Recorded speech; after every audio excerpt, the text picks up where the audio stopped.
النبي يا حبيبي يعلم علم اليقين أن رب العالمين فرض الصلاة عليه النبي صلوا عليه صلوات الله عليه النبي صلوا عليه صلوات الله عليه وينال البركات كل من صلى عليه النبي من رضى النبي خير البشر النبي من حضى النبي خير البشر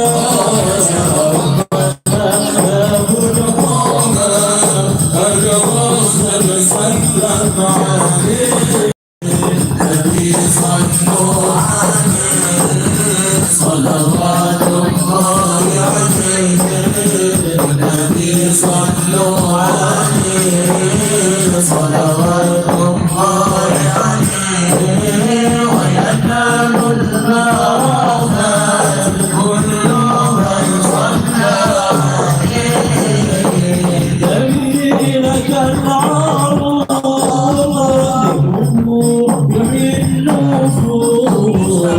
أميرة العروس يحيي النفوس وصائب الروس السلام على النبي صلوا عليه صلوات الله عليه وينال البركات صلى عليه اللهم صل وسلم وبارك عليه وعلى آله. بسم الله الرحمن الرحيم الحمد لله القوي سلطانه الواضح برهانه المقصود في الوجود كرمه وإحسانه تعالى مجده وعظم شانه خلق الخلق لحكمه وطوعها علمه وبسط لهم من فضل منة ما جرت به في أقداره القسمة وأرسل إليهم أشرف خلقه وجل عبده رحمة تعلقت إرادته الأزلية بخلق هذا العبد المحبوب ما انتشرت آثار شرفه في عوالم الشهادة أجل هذا المن الذي تكرم به المنان وما أعظم هذا الفضل الذي برز من حضرة الإحسان صورة كاملة ظهرت في هيكل محمود وتعطرت بجودها أكناف الوجود وطرست برد العوالم بالطراز التكريم اللهم صل وسلم اشرف صلاه وتسليم على سيدنا نبينا محمد الرؤوف الرحيم اللهم صل وسلم وبارك عليه وعلى اله. إن الحق كان بقدر واسع فلم ينقض بانتشار فضله في القريب والشاسع وله الحمد الذي لا تنحز أفضله بتعداد ولا يمل ذكره بكثرة تمداد حيث أبرز من عالم الإمكان صورة هذا الإنسان يتشرف بالكون تنتشر أسراره في الأكوان فما من سر اتصل به قلب منيب إلا من سوابق فضل الله على هذا النبي صلى الله عليه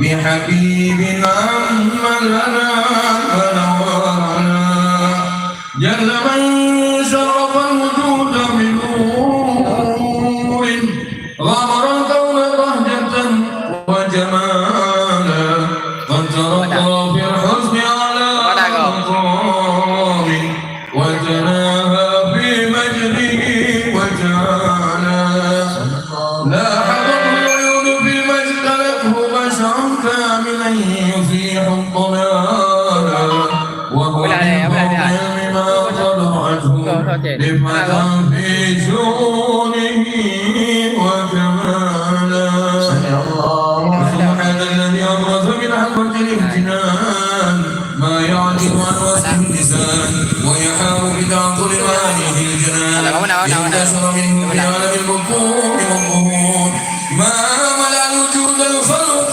نور فتبارك الله من إله جليل جرتنا آياته ببشارة لقد جاءكم رسول من أنفسكم عزيز عليه ما عنتم حريص عليكم بالمؤمنين رؤوف رحيم فمن فاجأته هذه البشارة وتلقاها بقلب سليم فقد هدي إلى صراط مستقيم. اللهم صل وسلم أشرف الصلاة والتسليم على سيدنا ونبينا محمد الرؤوف الرحيم. اللهم صل وسلم وبارك عليه وعلى آله برسول الله والبدء ورجال الحكمة علوي سلفوا في المنهج النبوي لرسول الله والبدء لرسول الله والبدء ورجال الحكمة علوي سلفوا في المنهج النبوي لرسول الله إني قد مددت يدي لك أرجو ما يغلبني ربي إني قد مددت يدي لك أرجو ما يغلبني فأخذني أنت معتمدي فأخذني أنت معتمدي برسول الله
يزال محسنا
نبيك عوضتنا يا ربي صل على المصطفى صلاة تكون رضاء لنا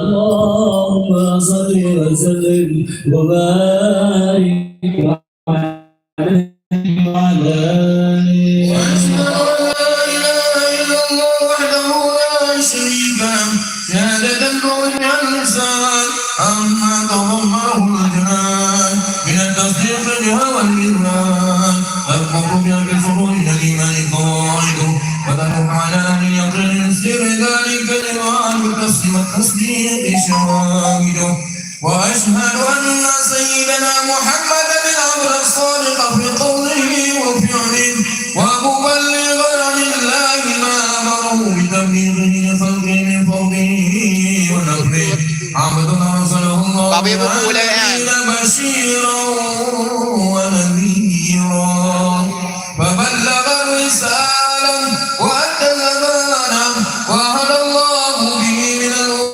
وقمرا منيرا وما أعظمها من منة تكرم الله بها على البشر وما أوسعها من نعمة انتشر سرها وما أوسعها من نعمة انتشر سرها في البحر والبر اللهم صل وسلم بأجل الصلوات وأجمعها واسلم تحية أوصلها على هذا العبد الذي وفى بحق العبودية وورثها بخلة الكمال وقام بحق الربوبية في مواطن الخدمة لله وأقبل عليه غاية الإقبال صلاة يتصل بها روح المصلي عليه به وينبسط في قلبه نور سر تعلقه به وحبه ويكتب بها بعناية الله في حزبه وعلى آله وصحبه الذين ارتقوا صهوة المجد بقربه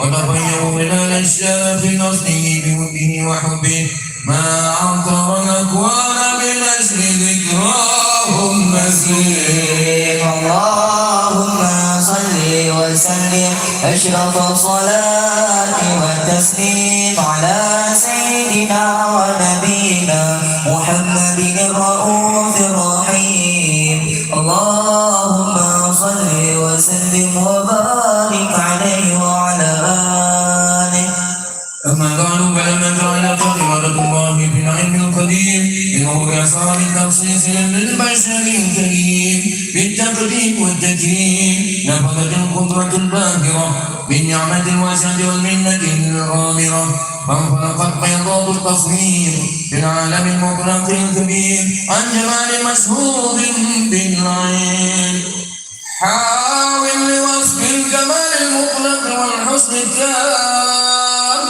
والزين فتنقل ذلك الجمال الميمون بالأصنام الكريمة والكفور فما من صلب ضمة إلا وتمت عليه من الله النعمة وهو القمر التام الذي يتنقل في بروجه ليتشرف به موضع استقراره وموضع خروجه وقد قضت الأقدار الأزلية بما قضت وأظهرت من سر هذا النور ما أظهرت وخصصت به من خصصت وكان مستقره في الأصلاب الفاخرة والأرحام الشريفة الطاهرة حتى برز في عالم الشهادة بشرا لا كالبشر ونورا حير الأفكار وبهر فتعلقت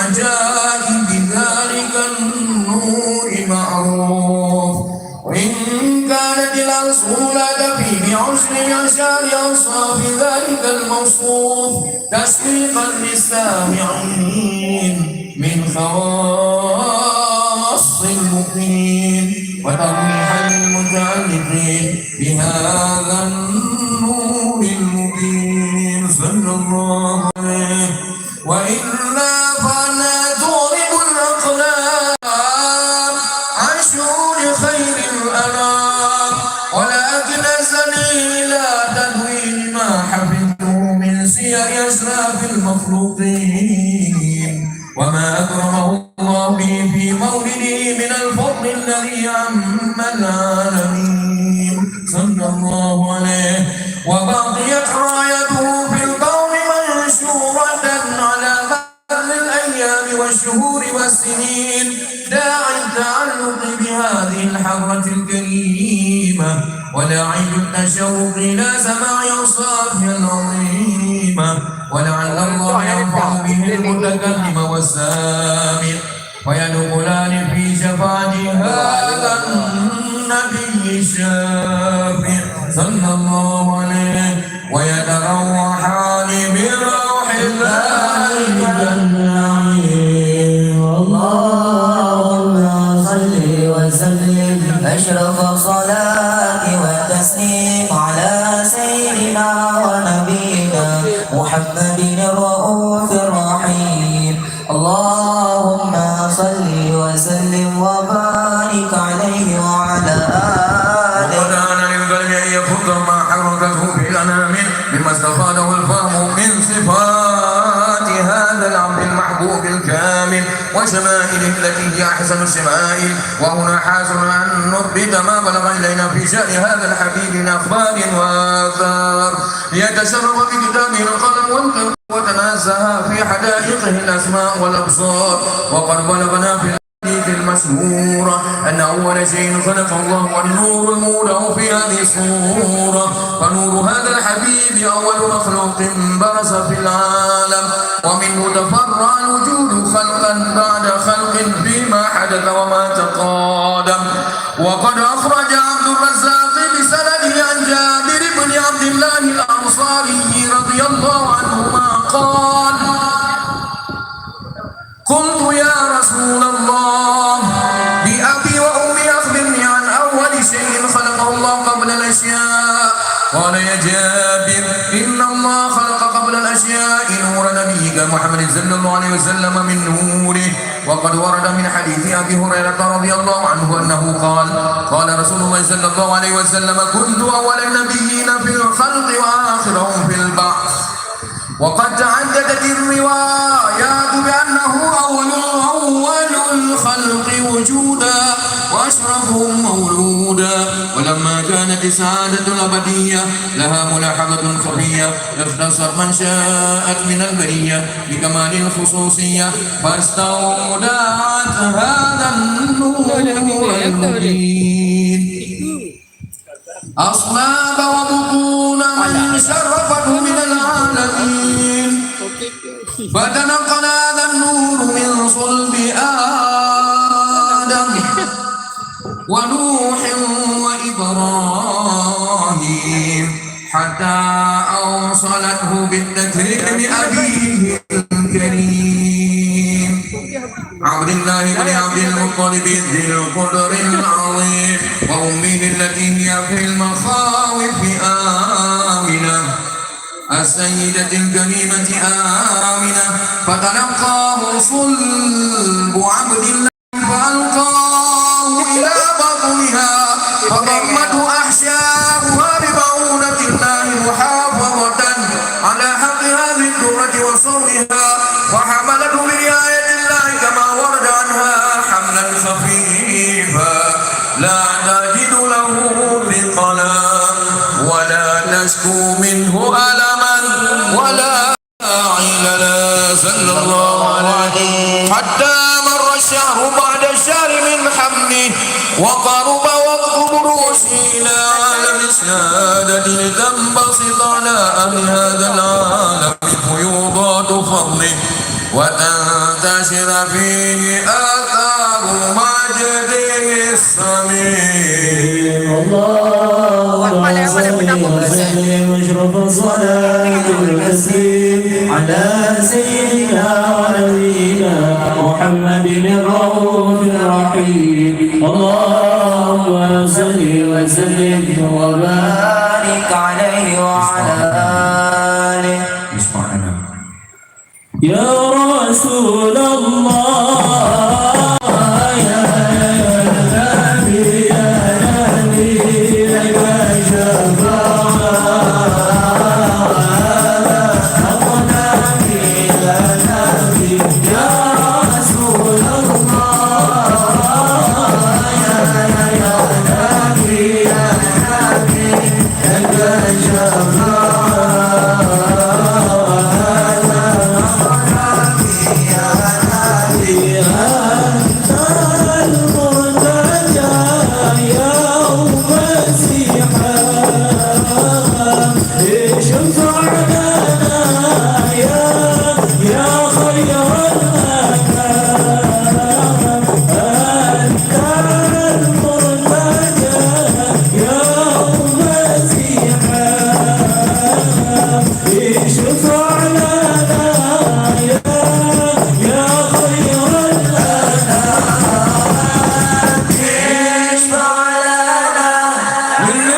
اللهم صل وسلم وبارك عليه وعلى آله صلى الله عليه. Belum track kecil, biar masak-masak.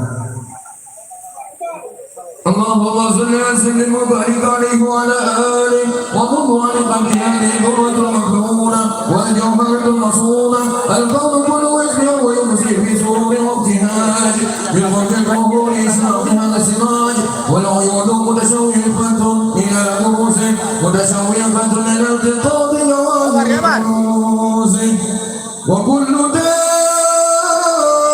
القرش نطقت بتصيب فصيح العبارة معلنة بكمال البشارة وما من حامل حمل في ذلك العام إلا تنفي عليها بغلام من بركات وسعادة هذا الإمام صلى الله عليه. ولم تزل الأرض والسماوات متضمخة بأثر الفرح بملاقاة أشرف البريات وبروزه من عالم الخفاء إلى عالم الظهور بعد تنقل في بطون والظهور وأظهر الله في الوجود بهجة التكريم وبسط في العالم الكبير مائدة التشريف والتعظيم بروز هذا البشر الكريم. اللهم صل وسلم وتسليم على سيدنا ونبينا محمد الرؤوف الرحيم. اللهم صل وسلم وبارك عليه وعلى آله. فحين تربع وبين هذا الحبيب على السماوات والارض ومن فيهن بتوحيد وانظر الجود الالهي على اهل الوجود كثير وازنه الملائكه بالتفسير للعالمين تعيش. سبحان الله الحمد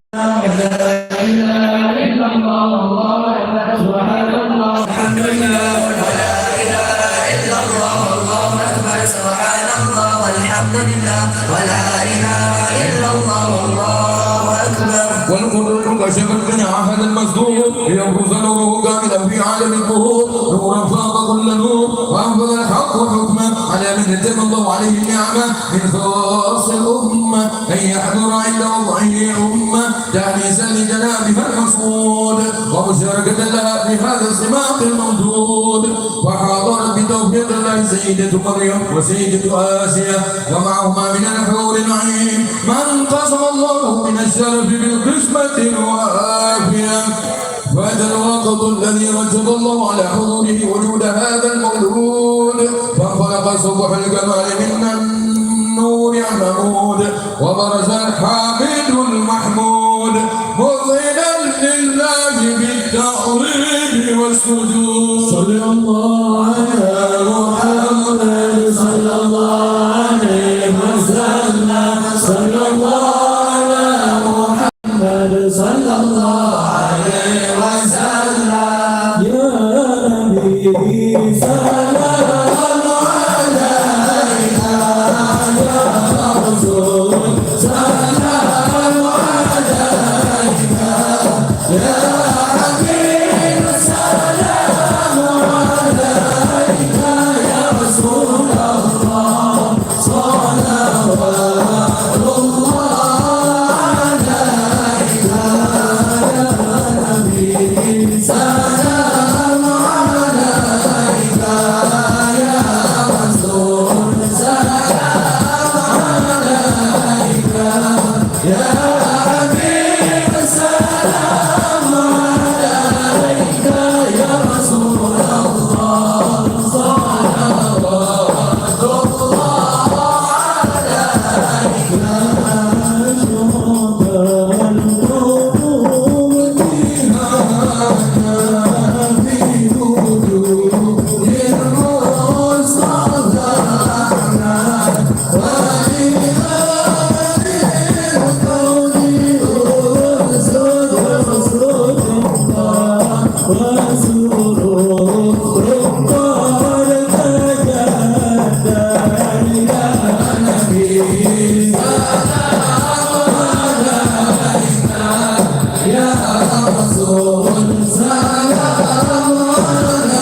اللهم صل وسلم وبارك عليه وعلى آله صلى الله عليه.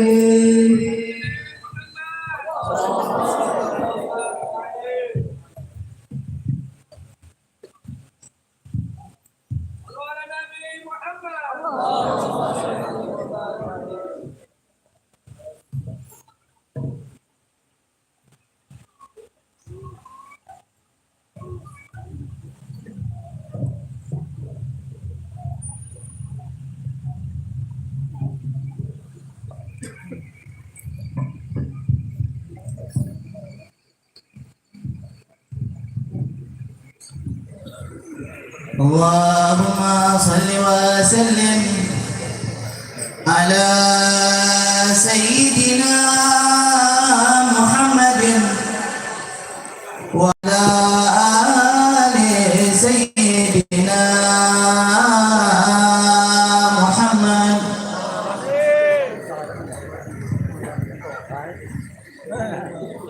لساني بحمد الله قد علنا الشكرا على نعم لا أستطيع لها حصرا، على نعم لا أستطيع لها حصرا. فما ساعة مرت علي ولحظات من الوقت إلا جدت عندي البشرى، من الوقت إلا جدت عندي البشرى. ومن فضل ربي أرتدي من نواليه دوام الذي ولا وأن يشرح صدرا، دوام الذي ولا وأن يشرح صدرا.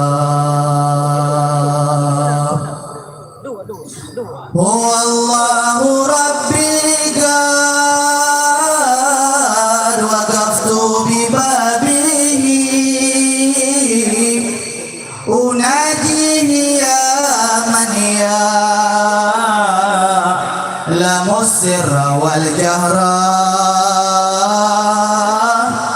أناديه يا من يعلم السر والجهر. وليس له إلا التفاتك معجلا يجيه البلاء والبؤس والهم والشر، يجيه البلاء والبؤس والهم والشر. حقك حقك زيد كحبي ووجهتي إليك وعظيمني على ذلك الأجر إليك وعظيمني على ذلك الأجر وخذ بيدي فيما مسلك الرشد ظافرا بقصدي وهب لي من مواهبك الكبرى بقصدي وهب لي من مواهبك الكبرى ومن حيث ما سار الحبيب محمد وأتبعه خطبي ويسر لي اليسرى وأتبعه خطبي ويسر لي اليسرى ونور بنور العلم قلبي فإنني على الجهل باق لا أطيق له صبرا على الجهل باق لا أطيق له صبرا بجاه يا رسول الله أشرف مرسلين وعلى الورى فضلا وأرفع لهم قدرا وعلى الورى فضلا وأرفعهم قدرا والحمد لله رب العالمين.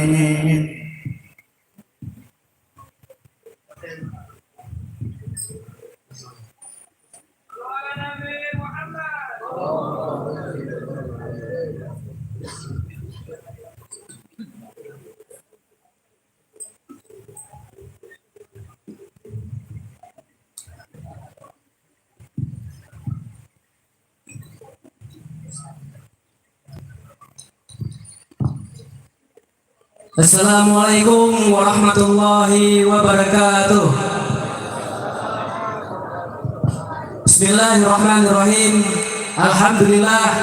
Alhamdulillahi rabbil alamin wa bihi nasta'in ala umuri dunya waddin. Allahumma shalli wa sallim ala sayyidina Muhammad wa ala ali sayyidina Muhammad miftahil babi rahmatillah adada ma fi ilmi salatan wa salaman daimaini bidawami mulkillah wa ala alihi wa sahbihi wa man tabi'a amma ba'd. Alhamdulillah, bersyukur kita kepada Allah Zat yang maha mulia, yang mana pada malam hari ini telah memberikan kita kesempatan dan kekuatan serta kenikmatan sehingga kita pada malam hari ini telah dapat berkumpul di tempat yang sangat mulia ini, tempat yang dimana disebutkan sebagai taman-taman surga, melihat orang-orang soleh yang insya Allah dengan pandangan-pandangan tersebutlah membuat kita kembali kepada bertemu dengan baginda Nabi besar Muhammad Sallallahu Alaihi Wasallam. Salawat dan salam bersama-sama kita selalu panjatkan kepada suri tauladan kita semua. Dialah lelaki terbaik di antara lelaki lainnya, suami terbaik bagi para istri-istrinya, ayah terbaik bagi para putra dan putrinya, kekasih terbaik bagi para pecintanya, serta dialah umat Nabi terbaik bagi seluruh umatnya. Dialah suri tauladan kita semua, yaitu Nabi besar Muhammad Sallallahu Alaihi wa ala alihi wa sahbihi wa barik wa sallim. Salawat dan salam kita sertakan kepada seluruh keluarga, sahabat serta para ulama mutaqaddimin wa mutakhirin yang semoga dengan berkumpulnya kita di tempat yang berbahagia ini, kita juga senantiasa nanti berkumpul di tempat yang sangat luar biasa, langsung meminum dari telaga daripada baginda Rasulullah Sallallahu Alaihi Wasallam dan juga mendapatkan syafaat daripada baginda Rasulullah Sallallahu Alaihi Wasallam. Yang kita hormati dan yang kita muliakan, guru kita, tetamu agung kita, tetamu mulia kita pada malam hari ini, Sayyidil Habib Muhammad bin Habib Munsif Ali bin Abdul Qadir bin Abdul Qadir bin Muhammad Ibnul Imam Ali bin Muhammad Al-Habsyi dari Tarim. Juga kita hormati dan kita muliakan Al-Habib Alwi bin Ahmad bin Muhammad Ibnul Imam Ali bin Muhammad Al-Habsyi serta Al-Hafiz Kitabullah As-Sayyid Ali bin Ibrahim, tetamu agung kita dari Hadramut Sarim, Yaman. Semoga kedatangan beliau memberikan cahaya kemuliaan kepada ini tempat Aceh khususnya. Amin ya rabbal alamin. Serta kepada seluruh para tetamu agung, tetamu mulia kita, para alim ulama, para tungku-tungku, para sesepuh, para tokoh masyarakat yang kita minta maaf kita tidak bisa sebutkan satu persatu, namun tentunya hal tersebut tidak mengurangi rasa penghormatan dan rasa takzim kami kepada antum semua.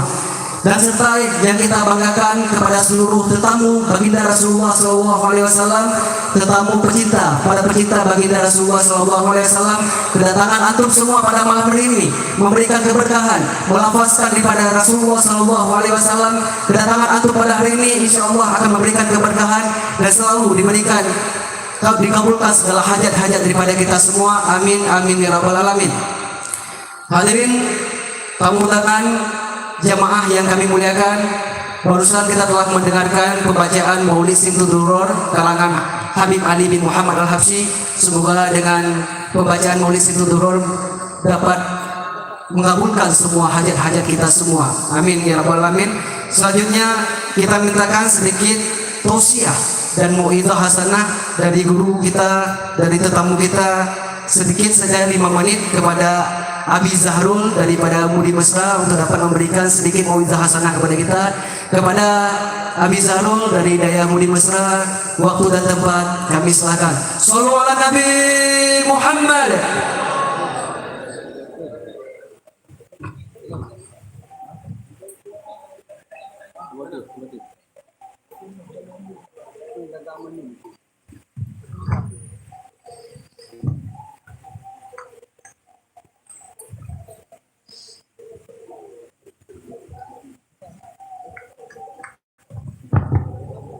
Izin sini. Assalamualaikum warahmatullahi wabarakatuh. Alhamdulillah wa kafa wassalatu wassalamu ala al-habibil mustafa wa ala alihi wa sahbihi min ahli sidqi wal wafa. Rabbi shrah li sadri wa yassir li amri wa hlul 'uqdatam min lisani yafqahu qawli. Rabbi yassir wa la tu'assir, Rabbi tammim bil khair. Subhanaka la ilma lana illa ma 'allamtana innaka antal alimul hakim. Amma ba'd.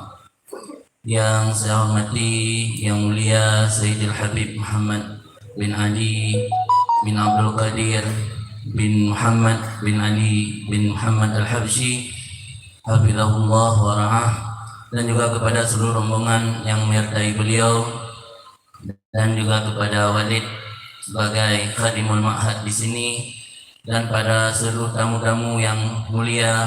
Mohon maaf tidak mungkin saya sebut nama satu persatu. Mudah-mudahan dalam rahmat dan ridha Allah Subhanahu wa taala. Amin. Pada kesempatan yang mulia ini kami datang ke sini bukan untuk memberi ifadah tapi untuk istifadah.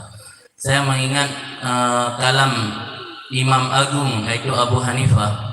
Beliau ketika ditanya, "Bima hasaltal ilmal azim?"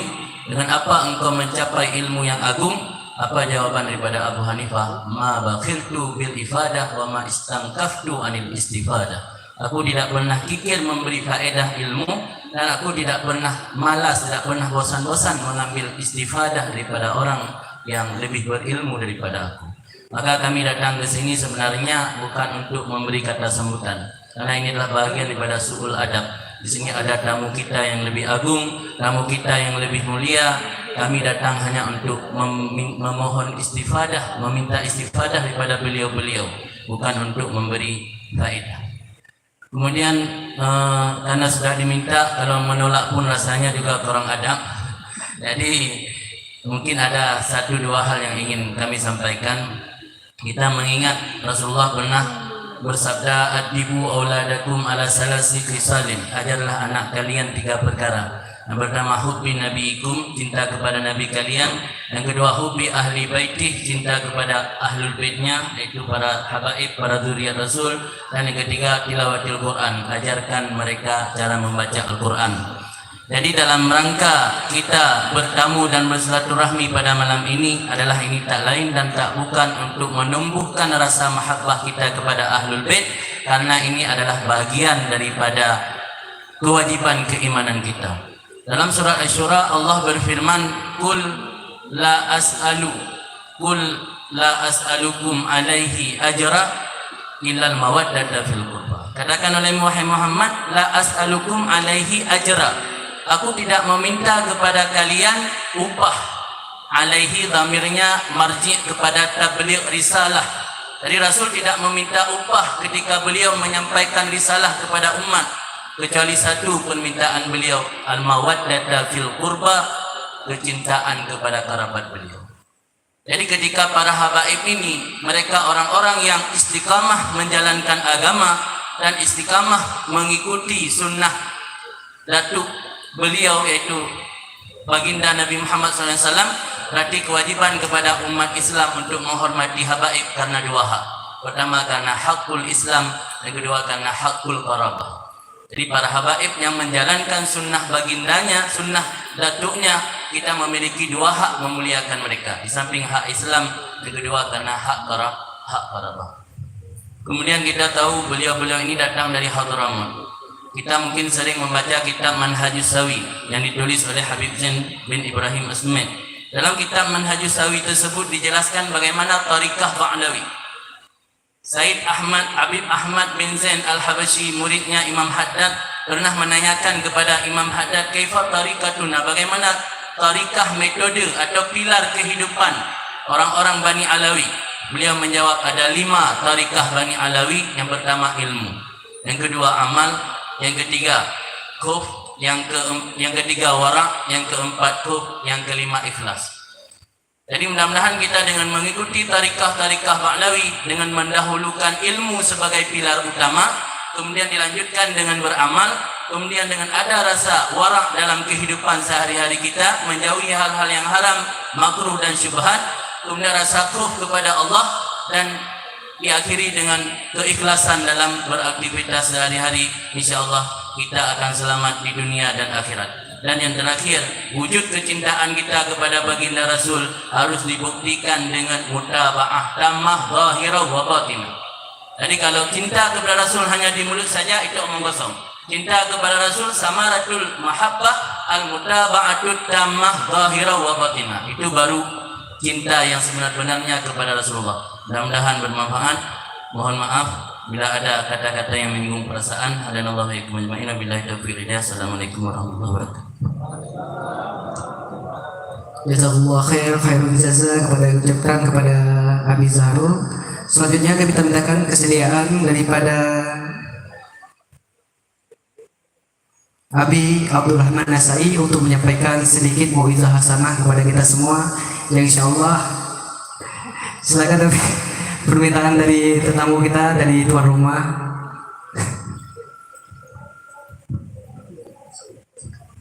Baik, kita lanjutkan aja langsung saja untuk tau'isiyah ataupun mau'izah hasanah langsung dari tetamu mulia kita dari negeri Hadramaut, Salim, Yaman.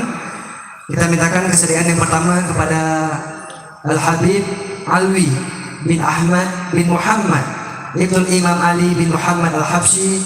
Kepada beliau waktu dan tempat kami persilakan. Shallu ala Nabi Muhammad.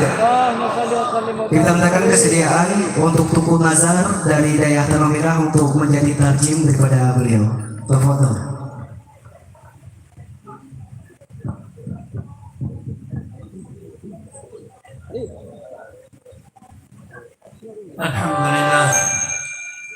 Alhamdulillahi Rabbil Alamin. Allahumma salli wa sallim ala Sayyidina Muhammadin wa ala ali Sayyidina Muhammad مفتاح باب رحمة الله عدد ما في علم الله صلاة وسلاما دائمين بدوام ملك الله أما بعد. Assalamualaikum warahmatullahi wabarakatuh.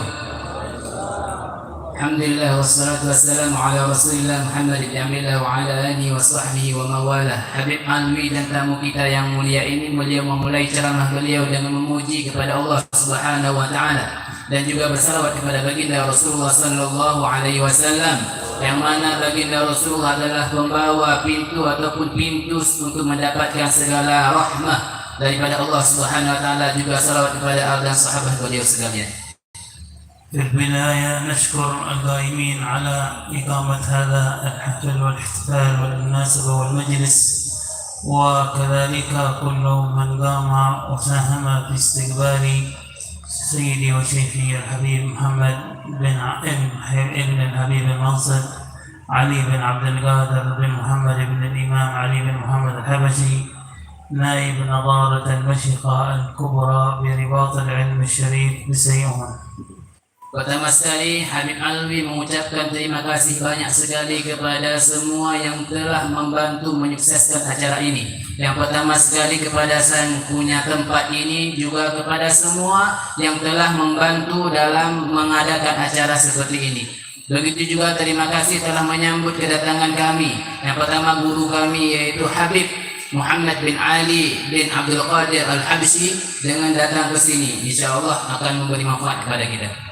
والبلد الطيب يخرج نباته بإذن ربه. Negeri yang baik itu akan tumbuh semua dari negeri tersebut segala hal yang baik.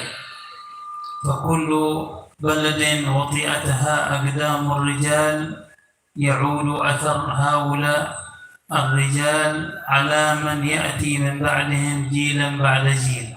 Satu negeri yang baik yang mana telah didatangi oleh kaki-kaki ataupun telah dikunjungi oleh orang-orang yang hebat, dan negeri tersebut akan memberi bekas yang mana bekas tersebut akan berpengaruh ke depannya sehingga mendatangkan orang-orang hebat selanjutnya. دليل ذلك من القرآن في قوله سبحانه وتعالى حتى يبلغ أشدهما ويستخرجا كنزهما. Dalilnya terdapat di dalam Al-Quran, yaitu yang mana Allah mengatakan sehingga keluar di dalam negeri tersebut ataupun dari anak-anak tersebut, yaitu benih-benih yang bagus. في هذه القصة أمر الله سبحانه وتعالى الخضر مع نبي الله موسى أن يبني لطفلين صغيرين جدار تحته كنز لمن لهما كان جدهما السابع صالح. Kisah ini yang diceritakan oleh Allah Subhanahu wa taala dalam Al-Quran tentang Nabi Khidir dengan Nabi Musa alaihi salam, yang mana Allah memerintahkan kepada dua nabi ini untuk membangun dinding yang telah roboh punya seorang anak yatim, yang mana anak yatim ini adalah ditinggalin oleh orang yang baik. Siapa yang baik tersebut adalah kakek mereka berdua, artinya pengaruh dua orang terdahulu. وهذه البلد قد وطئتها قدم الإمام الحبيب أبو بكر بن حسين بن فقيه الذي كان منهجه الاتباع للنبي محمد صلى الله عليه وآله وصحبه وسلم في الأقوال والأفعال. Ini negeri ini adalah buktinya yang mana negeri ini telah didatangin oleh kaki-kaki orang-orang hebat, termasuk salah satunya beliau sebutkan yaitu Habib Abu Bakar bin Husin Balfaqih ataupun Tunku di Anjung, yang mana beliau ini telah beramal dengan segala yang diperintahkan oleh Nabi Muhammad sallallahu alaihi wasallam, baik dengan perkataan ataupun perbuatan beliau. فقد بحث عن كتاب يجمع له ما يقرب إلى الله سبحانه وتعالى وإلى حقيقة التقوى، فوجد كتاب بداية الهداية فعمل به. Beliau yaitu mengamali satu kitab yang mana di kitab tersebut terkumpul semua hal-hal yang baik, yaitu Allah Subhanahu wa taala, yaitu kitab yang dikarang oleh Imam Al-Ghazali, yaitu Bidayatul Hidayah, الذي يحتمل على 3 أقسام. Yang di dalam kitab tersebut terbagi kepada 3 pembahagian. الطاعات وترك المعاصي وآداب wa ma'al khalq. Yang pertama sekali adalah tentang ketaatan. Yang kedua adalah tentang maksiat ataupun meninggalkan maksiat. Yang ketiga adalah bagaimana cara kita bermuamalah dengan Sang Pencipta yaitu Allah Subhanahu wa taala. Allah Subhanahu wa taala biha wa hiya imtithalu awamirillah wa ijtinabi nawahihi. Inilah ketakwaan yang hakikat yang mana Allah perintahkan kepada kita semuanya, yaitu imtithalu awamirillah, menjunjung tinggi dan wajib nawahi, dan menjauhkan larangannya Allah. كل هذا كان في محتوى هذا الكتاب القيم بداية الهداية. Semua hal tersebut terdapat dalam kitab Bidayatul Hidayah. فلو اطلع الواحد منا وقرأه كما قرأه الحبيب أبو بكر بن حسين بالفقيه لوجد فيه منهاج يوصله إلى الله سبحانه وتعالى. Seandainya ada seorang di antara kita yang mau Bidayah sebagai baca oleh Habib Abu Bakar bin Husain Al-Faqih, insya-Allah akan menyampaikan kita kepada ketaatan ataupun kedekatan kita kepada Allah Subhanahu wa taala. الله يوفقنا وإياكم لما يحبه ويرضاه ويجعلنا ممن يخاف ويخشاه. صلى الله على سيدنا محمد وآله وصحبه وسلم. وما قمت إلا امتثال. Karena emang permintaan, bukan karena hal yang lain. Wassalamualaikum warahmatullahi wabarakatuh.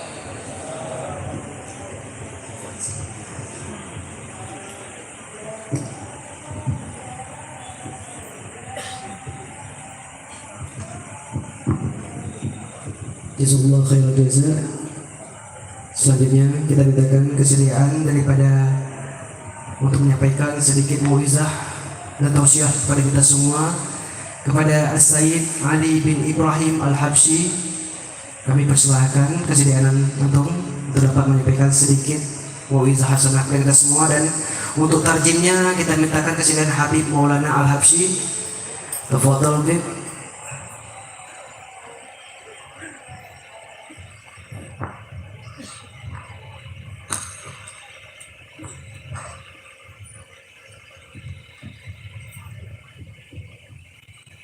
بحقك حقك سد حبي ووجهتي إليك واعظم على علي ذلك الأجر ونور بنور العلم قلبي فإنني على الجهل باق لا أطيب له صبرا. Beliau Al-Habib Ali bin Ibrahim Al-Habsyi, mantu daripada Habib Muhammad Al-Habsyi, menyebutkan bait syair daripada Al-Habib Ali bin Muhammad bin Husain Al-Habsyi yang beliau mengatakan, fa innani ala jahli bakin la utiku lahu sabra. Aku ini merasa rendahnya orang, merasa orang paling bodoh, yang aku tidak sabar akan hal tersebut. Wattaqullah wa yu'allimukumullah. Maka daripada itu bertakwalah kalian kepada Allah Subhanahu wa taala, maka Allah Subhanahu wa taala akan mengajarkan kalian. Alhamdulillah الذي أكرمنا بالمجيء إلى هذه البلد المباركة التي وطئها أعلام الأئمة، منهم سيدنا الحبيب أبو بكر بن حسين الفقيه الذي كما سمعتم من قبل سيدي وشيخي الحبيب علوي. وقد أكرمنا الله سبحانه وتعالى بالقراءة عند قبره مع سيدي وشيخي الحبيب محمد بن علي بن عبد القادر ابن محمد بن الإمام علي بن محمد بن حسين الحبشي نائب نظارة مشيخة الكبرى برباط العلم الشريف. Alhamdulillah kita telah disambut, telah datang kita ke negeri yang baik ini, ke negeri Aceh ini, yang mana di dalamnya terdapat kuburan daripada Al-Habib Abu Bakar bin Husain Al-Faqih yang tadi telah kita ziarahi makamnya, yang mana beliau menyebutkan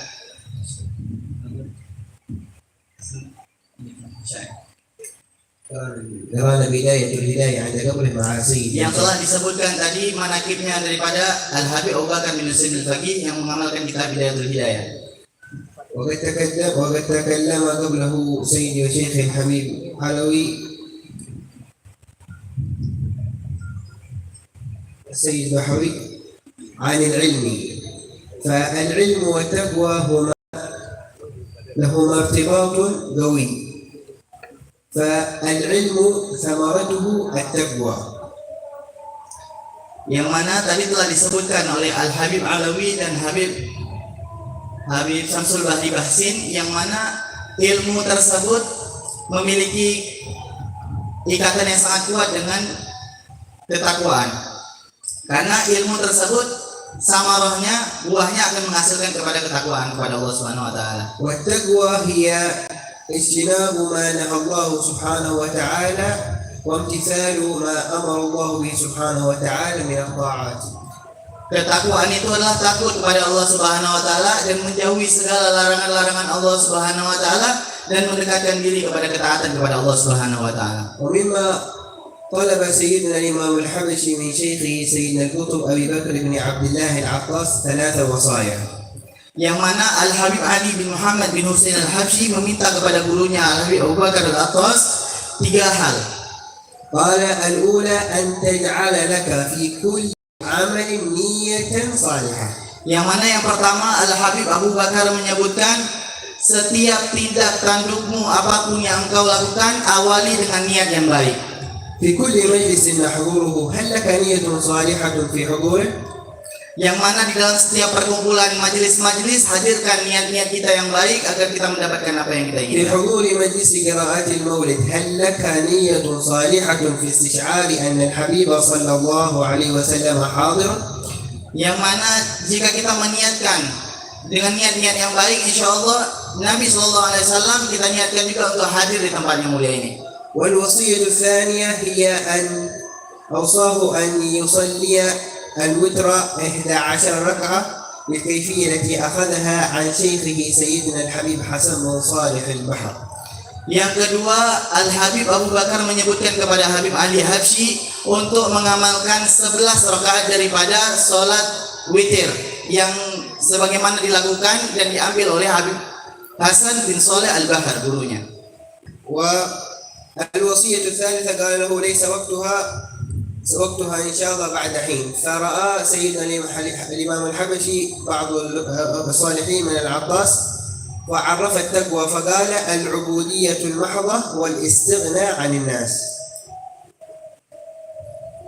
تعرف التقوى هي قال وقتها ليس الآن وقتها بعد حين إن شاء الله. Nanti yang ta'rif taqwa akan disebutkan. Adapun wasiat yang ketiga ini tidak disebutkan sekarang, akan tapi nanti disebutkan. Kemudian dikabarkan ada orang mimpi ketemu dengan salah satu marga Al-Attas dan mengatakan wasiat tersebut.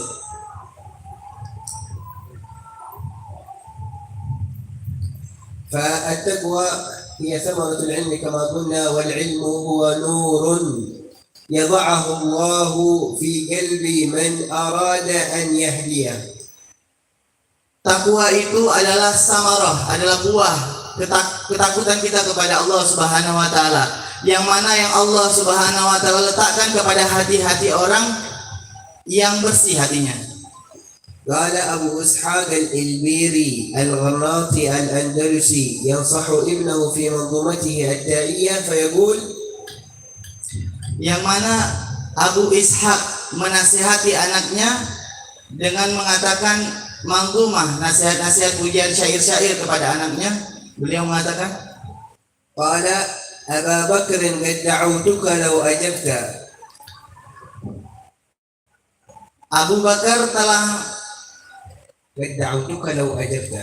Abu Bakar telah memanggilmu jika engkau memenuhi perintahnya. أبا بكر قد دعوتك لو أجبت.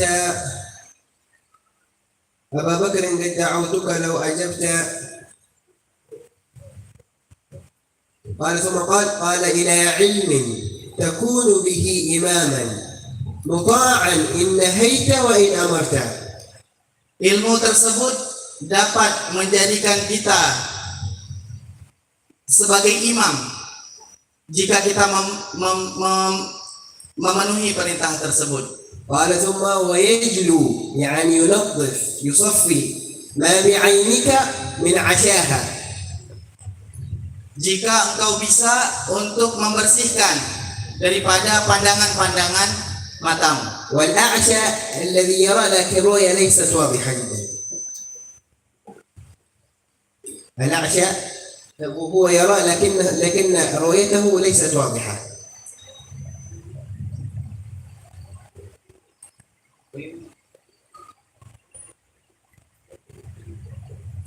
Dan dia akan melihat pandangan tersebut tidak jelas jika tidak dengan ilmu agama. قال ويجل ما بعينك من عشاها ويهديك السبيل إذا ضللت. العلم يهديك السبيل الذي سلكه صلى الله عليه وسلم وسائر الأئمة رضي الله عنهم.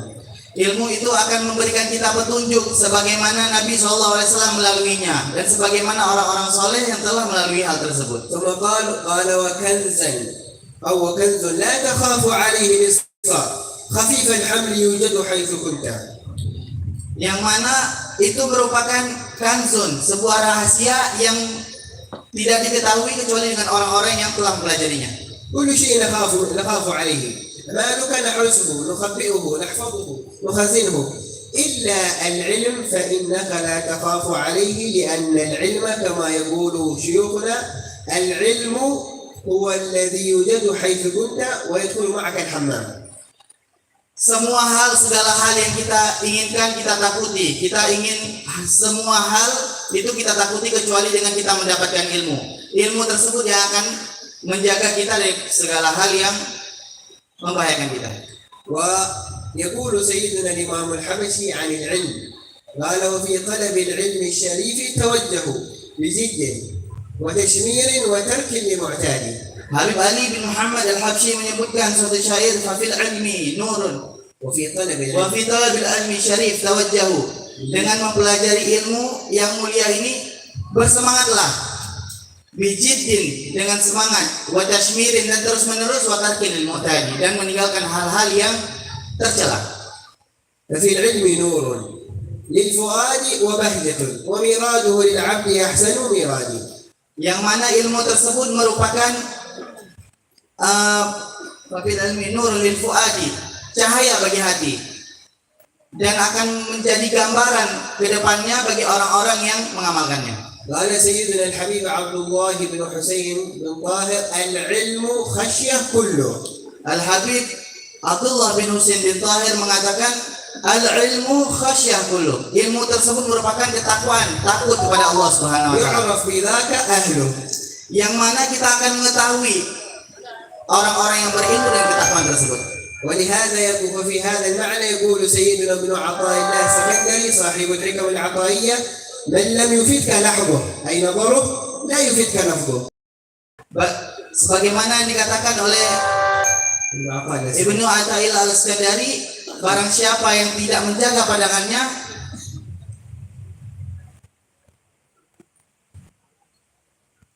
orang yang jika dengan pandangannya tidak memberikan faedah, maka dengan perkataannya pun tidak akan memberikan faedah apapun. اللهم علمنا ما ينفعنا وانفعنا بما علمتنا وارزقنا علما نافعا وعملا متقبلا ورزقا واسعا يا ارحم الراحمين. صلى الله على سيدنا محمد وعلى اله والحمد لله رب العالمين وما قلت الا امتثال الامر والعفو منكم. Beliau mendoakan kita semoga kita semua mendapatkan ilmu yang bermanfaat, tidak keluar dari tempat ini kecuali kita mendapatkan apa yang kita inginkan. Sallallahu alaihi wasallam Muhammad wa alihi wasallam. Alhamdulillah.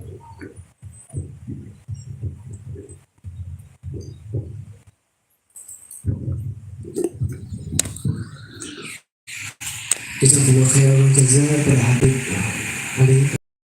Selanjutnya kita dengarkan tausiah